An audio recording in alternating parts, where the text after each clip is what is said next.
Coming up on Street Hospital. Yeah, probably a bit of overdose. Trauma-wise, this is probably the worst I've seen so far. He just got sucker punched in the temples and dropped like a brick. I haven't been this awkward. I think you guys are taking some drugs tonight. Your eyes are really huge. Huge. All over New Zealand, the weekend's the time to hit the town and hit the booze. He said he's had about a litre of vodka. That's what I'm talking about. Hitting it hard and each other. Some party animals are getting boozed, getting hurt, and they're clogging the emergency departments. They end up lining the corridors and trolleys, waiting to sober up. Wellington Free Ambulance paramedics are fighting back. On Friday and Saturday nights, ambulances parked in Wellington's party zone become makeshift hospitals. At the street hospital base, paramedics treat the injured where they can, on the spot. Thank you, Mr. Paramedic. Typical Wellingtonians, very friendly. Will they make a difference to the binge drinking culture in central Wellington? Can they stop the smashed and trash piling into the hospital's emergency departments? And how will our paramedics cope, keeping a straight face when everyone else is off theirs? You coming to town with us?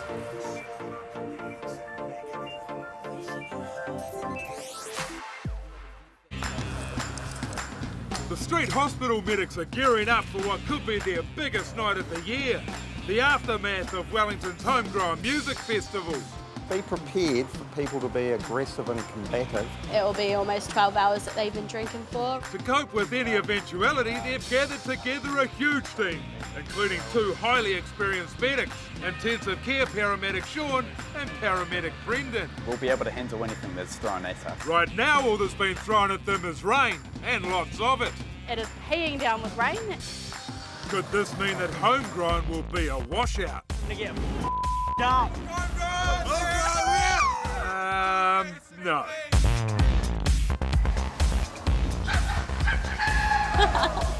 I love the feeling of the bass going through your body. Can't think of anything worse, but all I right. love drum and bass. So good. Must be the English I just side think of about me. my ears, like, what? At Street Hospital base, more team members arrive and Charlie brings Harrison up to speed. I know it is a music festival. So it's got about 4 or 5 stages. I have been before.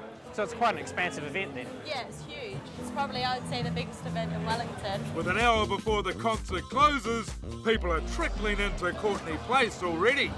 And with them comes the first job. Sean and Holly are off to find a young man who's fallen several metres. Long fall.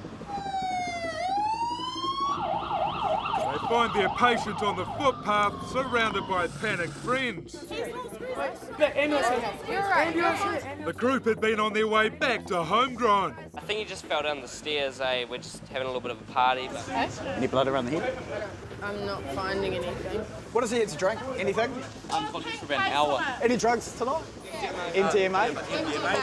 Yeah, probably a bit of overdose. We can't sort of ascertain in the pre-hospital setting whether he's sustained a substantial head injury or whether it's the effects of the drugs or the alcohol. He's like responsive sometimes, like you. Brendan and Holly are worried the young man's spinal cord may have been damaged by the fall. If it has, any slight movement risks further damage, even paralysis. So they call for backup. Fullerton 93 responding. Second-year student medics Nick and Jay head down the road to help. So what I'd quite like to do is to immobilise him if we can, collar or in a stretcher. The neck brace and spinal board will keep the young man secure for the lift onto the stretcher. I'm just gonna lift your head up a bit, okay? Collar around your neck. 3, 2, 1, roll. Now immobilised, the young man is taken straight to hospital. It's not quite how he imagined his night was going to pan out. With Homegrown over, concert goers stream into town, keen to carry on with the party. Harrison and Charlie find the return trip to base against the flow tough going. Not staggering too much, but yeah, definitely a steady stream coming through. They're all coming our way. Yeah, well, no one's so far fallen over. A few people covered in puke, but... I went to Homegrown! But one festival goer has been left behind in the rush. Brendan and Braden are called to a man slumped in a doorway close to the concert venue. Sounds like they're intoxicated. At the scene, Brendan lets Braden take the lead in assessing the man. But dazed and confused. Do you know what year is? 2016. Who's the Prime Minister? Winston Peters. Nah, John Key. Braden spots the man's heavily bandaged foot. What's this infection on your leg, man? From contaminated pee. Yeah. How long ago did that happen? It happened a month ago? Oh, okay. Yeah. Okay, so is it dressed? Can I have a look at it, man? The man's from out of town, and despite the injury, came to Homegrown on foot. Hitchhiked all the way from South Auckland, the naughty north. When I had a look at the foot, the gangrenous of it in the past had actually seeped through the bandage. Are you on any antibiotics for that? Nah, they won't give it to me, man. You know, they would rather give me mental health pills instead of antibiotics. That's what I've been asking them for. Yep, so are you on those mental health pills then? No, I threw them away because they just sucked up my bowels. Got me on type 2 diabetes. Okay, so you have diabetes? Yeah. And that could have some bearing on his damaged foot. Type 2 diabetics, if you don't manage it well, you get ongoing infections with the foot, you have a decreased sensation in the foot. There is a chance that he could lose it in the long term. The best option for him is really to head through to the hospital tonight. He can get some treatment for his foot, obviously some medication for his diabetes if any is required, and also possibly have a bit of a psychiatric evaluation.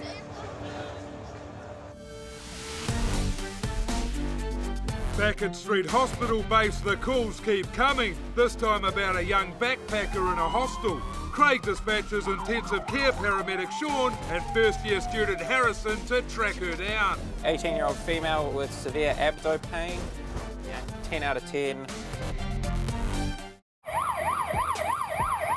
Intensive care paramedic Sean and first-year student Harrison are off to find a female backpacker in serious pain. Alright, up the driveway. It's quite a tight. Ooh, joy. Excuse me, how far up are we? It's quite a narrow one, isn't it? An awkward angle. One of the things that we love about Wellington is that every house is either on a hill or in a valley, and so often we find that you need to go up a goat track to get there.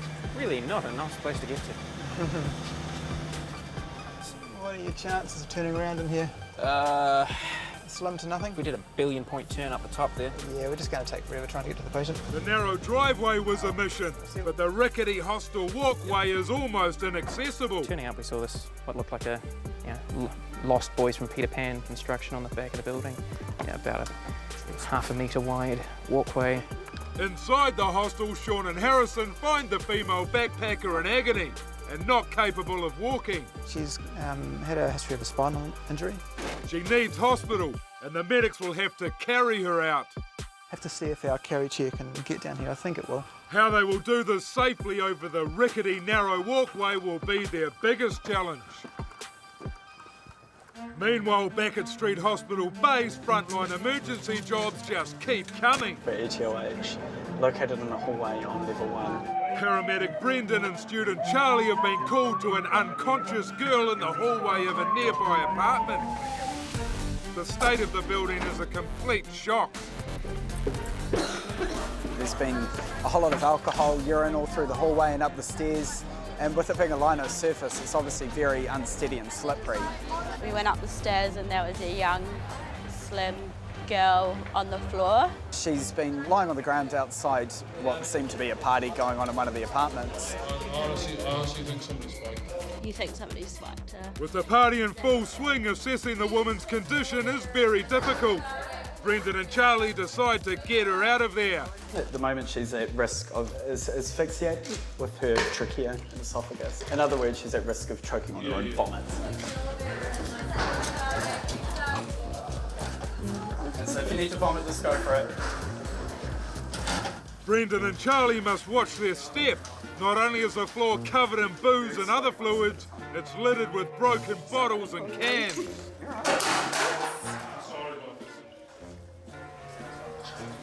Feel a little bit better in the fresh air? Cheers. Yeah. Do you want me to ring your parents? Oh, why would you do that? Because they might be worried about you.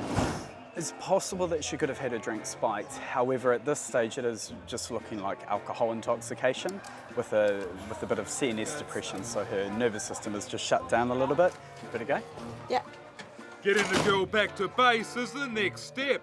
There, the medics can stabilise her condition and decide what to do with her. Across town, Sean and Harrison are struggling with their distressed patient along the zigzags of an old wooden walkway. Getting around this corner might be tricky. It's going to be a wee bit of a bumpy ride. Oh, you okay? Yeah. Sorry, you're a bit scared? You're in very good hands. It's going to be quite dangerous for us. They're really narrow. It's too risky to carry on with the chair. I'm going to see if we can get her to the bottom of some steps walking on her own. From there, we'll see if we can just pop her straight onto the stretcher. Specialised stretchers like this are designed to go almost anywhere, but even so, it's a very tight squeeze and needs careful manoeuvring. At hospital, the backpacker will be given intravenous antibiotics and monitored overnight. Back at Street Hospital base, Charlie and Brendan have discovered why the young woman found comatose in the apartment hallway was so unwell. I don't eat anything. Why didn't you eat anything? You idiot. Idiots. With the girl sobering up, Charlie and Brendan decide she's well enough to go home. As long as she's got someone who can sit with her and watch her. The young patient, however, would rather stay put. Yeah. Can't stay here, okay? Just fall asleep. Obviously that's not an option for us because we have other patients. We need you to make a decision about what you're doing. Are you going to go home with your friend or are we going to call your dad? The dad word magically brings the girl round and she decides to go home with her friend. Outside, the patients are starting to come to the ambulance. There's a gentleman who's been observed to be sleeping on the ground. Can you wake up for me? Just want to check that you're okay, all right? We just want to wake you up, okay? We're going to put him in the ambulance and do a full check-over because his lack of response could mean anything. He could be just a really deep sleeper. Could have had a lot of alcohol, a lot of drugs. He could have a head injury that we can't see. So we'll get him out of that environment. Put him in our own. 1, 2, 3. But as the medics try to move him, the man suddenly comes round. Oh, here we go. You right, mate? There we go. Hey, we're paramedics, man. We're just checking you out. You okay? You're waiting for your cousin, are you? Is he in town? Literally here, but waiting for him, and then pretty good to go home, really. Sean decides the man is alert enough to be monitored outside until his cousin arrives. Homegrown's long gone, but Party Central is packed with an aggressive edge in the air. Second-year student Braden and paramedic Andrew are called to an English tourist who's a victim of that aggression. He's been punched in the head. Excuse me. Hey, mate. Wake up for me. After hitting the ground hard, he's now been unconscious for over a minute. Wake up. Wake up for me. Medics Braden and Andrew are dealing with an unconscious English tourist who's been on the losing end of a fight. He just bumped into someone. They started provoking each other, and then we tried both our groups tried dragging the other away, and then he just got sucker punched in the temples and dropped like a brick. How long was he out for? About a minute. You've been assaulted, do you understand that? I haven't been assaulted. No, the thing we've been told. I haven't been assaulted. Yep. I haven't been assaulted. The tourist seems confused and agitated. Both can be symptoms of concussion. Do you know what city you're in at the moment? What city? Yeah. It depends, Right. Do you know what country you're in? Country. In Australia. The medics call for a frontline ambulance to take the English tourist straight to hospital. They'll do MRIs and scans. It's hard to tell what damage has been done. Could be minor concussion, could be even worse than that. Violence isn't restricted just to tourists. As first-year student Harrison's finding out back at base. This thing doesn't get treated properly, that could reopen and you'll bleed out. Honest? Yes. Trauma-wise, this is probably the worst I've seen so far. Harrison can clean and dress the wound, but the young man will need to go straight to hospital. Yeah. Are you able to still open and close your hand? Yeah. He has lost quite a bit of blood, and unfortunately with the location of it, it is quite a high-risk area. There's a lot of blood vessels running through there, as well as a lot of tendons that actually control the movement of your hand. Harrison tries to find out how the injury happened. I smashed the window. I don't know what happened, I just started pissing out blood. I walked all the way from Roma. Not dizzy at all? Nah, I only felt dizzy at one point, and that was when I was walking through Kilburnie. Okay. And then I fell on the road, and my mates got me back up. They gave me a drink and a fire, and then I felt way better. I was like, yeah. You want to go with us to hospital? Yes, you do. Straight up? Yep.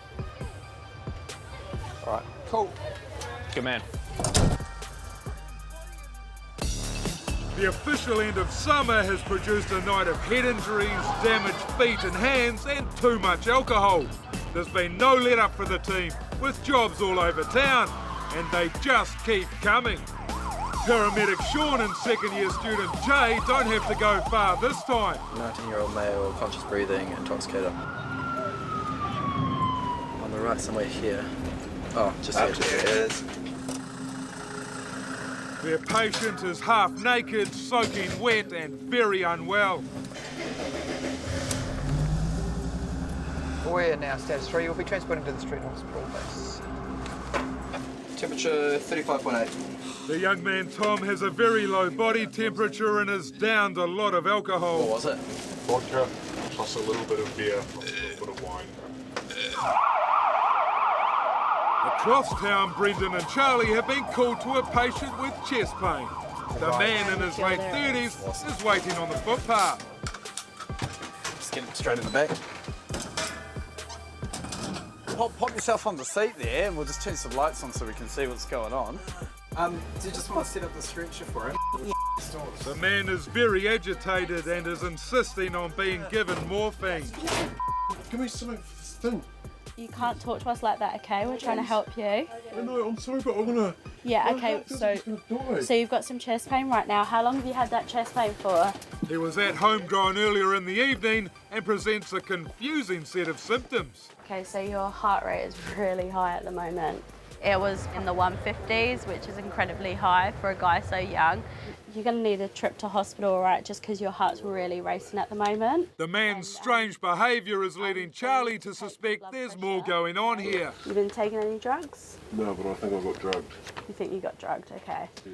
Where were you when you... He had quite dilated pupils and just the flapping around and the general anxiety. People don't generally get like that when they've had a drink. It's more with drugs, you know, they start to get anxious and paranoid. I'm not here to judge you, like you can tell me if you've taken anything, but we need to know because it's going to help us to treat you. I'm just tripping out. That'd be a good answer, eh? I thought you said you hadn't taken any drugs. But I told you I got drugged. You got drugged? Yes. Okay. You didn't believe me. I didn't want to push him any further, like keep asking him because you don't want him to become agitated. I should have moved for you. I'm so sorry. The man's heart is racing, so Brendan and Charlie decide hospital is the best place for him. Transporting set 3 to public. Roger.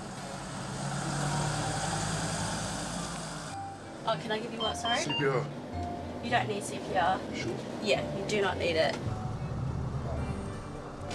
I'm not sure how long the wait is tonight. Oh, it's a Wayne hospital. Yeah. Oh, yeah. No, you really need to stay because we need to see what's going on with your heart. Quite obvious that he's been on something and, you know, just coming in and requesting morphine is a huge sign. The agitated man will be given more tests and monitored. Mess.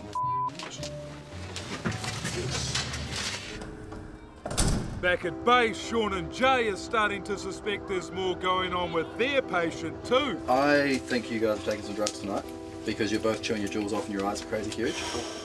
shooting gun. Yeah, I know. It's just Your eyes are really huge. Huge. Huge. We've got bright lights in here. Yeah. It's just something that we've got to sort of factor. Yeah. It's not like a judgment. It's just what. Just want to make sure we don't give them anything that could mess with them. Yeah. Oh, yes. We took photos between the houses. With Tom's breathing now getting heavy, Sean runs more tests with surprising results. He's basically got a blockage in the part of his heart that's stopping the electrical conduction. Yeah, I'm working as I should. I know him quite well. I've never heard of, I've never known of anything which would make that. He's got LVH done by this as well, ventricular hypertrophy. The left side of the heart is just bigger than it should be. Okay. Yeah, so it's just basically more muscle mass. Right. Sean might just have uncovered an undiagnosed heart condition in Tom. Hey, Craig, we're going to transport. You going to transport? Yeah, just 12-inch turnips and stuff that we want to get checked out. Okay. We're now transporting them through to ED. Are you feeling alright? Not stressing out too much? A little bit. Should be right. With the heart thing, it could be something that's been going on for ages. It's not an issue, but if they know what's happening, then they can have a look at it. Jay and Sean deliver the young man to hospital where he'll be thoroughly checked out. It's been a huge night. They return to Street Hospital base where the rest of the team gather for a bit of a debrief. We've had a few alcohol intoxication protocols here. Lots of drugs. Lots of frontline jobs. We are the front line. We're the thin green yellow line down to Courtney Place. Who's driving? You. And with Party Central finally partied out, it's time for this thin green and yellow line to say goodnight.